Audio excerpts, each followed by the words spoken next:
আসসালামু আলাইকুম সুপ্রিয় দর্শক, বদলে গেছে পৃথিবী, বদলে যাবে দেশ, বদলে দেব সমাজ। আর এই সমাজকে পরিবর্তন করার জন্য মানুষ অনেক কিছু করে। আগেরকার দিনে সনাতন ধর্মের লোকেরা এই বেড় জাল দিয়ে মাছ ধরত, আর এখন মুসলমানরাও এই বেড় জাল দিয়ে মাছ ধরে। তো আসলে মূলত সমাজ পরিবর্তন হয়েছে, সব কিছু পরিবর্তন হয়েছে। মূলত এখন যেখানে দাঁড়িয়েছি এটা হলো আমাদের ছাড়াবাড়ি। আর এই ছাড়াবাড়িতে ওরা এখানে সব সময় যে এই যে বেড়জাল দিয়ে মাছ ধরে, যখন তারা অফ্র থাকে এখানে ঘুমায়, এখানে বসে থাকে, এখানে আড্ডা মারে। আর কোনো সময় দেখা গেছে এখানে ওই যে জালগুলা ছিঁড়া গেছে মাছ ধরার সময় যে খুঁটি কাটিতে লাগিয়া ছিঁড়া যায়, ওই জালগুলি তারা সেলাই করতেছে। এখন কি করতেছে আর এই জাল দিয়ে কি করে বা কিভাবে মাছ ধরে বিস্তারিত আপনাদের কাছে তুলে ধরবো। তো সে পর্যন্ত আমাদের সাথে থাকুন। মেঘনার তীর ঘেঁষে ছোট্ট একটা জেলেপাড়া, টিন আর বাঁশে গড়া কাঁচা ঘরগুলো নদীর হাওয়ায় দুলে ওঠে। এই জেলেদের জীবনের ভরসা শুধু একটাই, তার নৌকা আর জাল। রাত নামলেই তারা ছেলেদের নিয়ে নৌকা ভাসান নদীতে। ভোরের অন্ধকারে তারা নদীর বুক চিরে জাল ফেলেন। কখনো জাল ভর্তি মাছ, কখনো বা ফাঁকা জাল নিয়েই ফিরতে হয় ঘাটে। নদী এদের জীবন। রাত জেগে জাল ফেলে, সকাল ফোটার আগে ফিরে আসে এরা। মাছই এদের ভরসা, মাছই এদের ভাত। দিনের বেলা তারা ঘুমিয়ে নেন, কারণ রাতই তাদের কর্মক্ষেত্র। দুপুর গড়ালে ঘাটে কিংবা উঠোনে বসে আড্ডা চলে।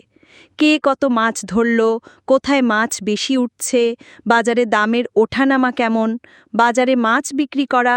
অবশেষে ক্লান্ত মুখে জেলেদের বাড়ি ফেরা, এসবই তাদের জীবন। গরম দুপুর, সবাই খেয়ে দিয়ে শুয়ে পড়েছে।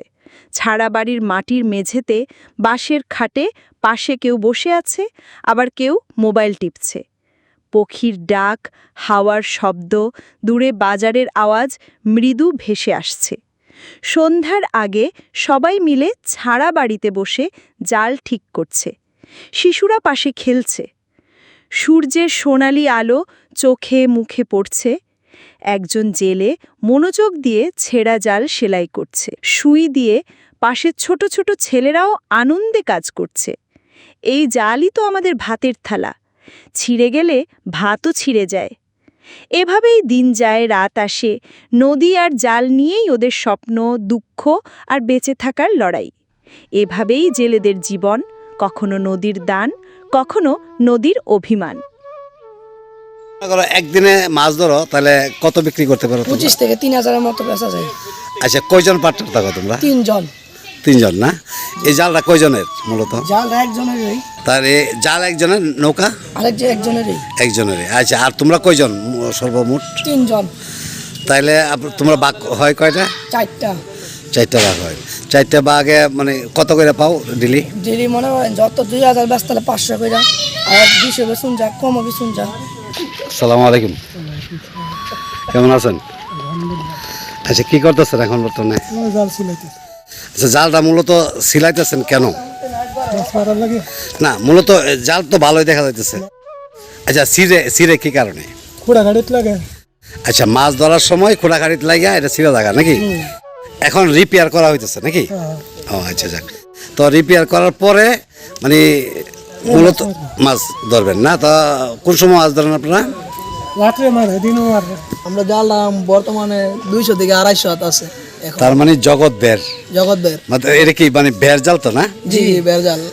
8টা জাল বলে চেনে কি? এখন বাংলার হিসাবে এটা বেরজালে বলে। বেরজালে। আর এখন এটা মনে করে এখন 8টা জাল বলে কি এটা? আচ্ছা, কি কি মাছ ধরা যায় এটাতে?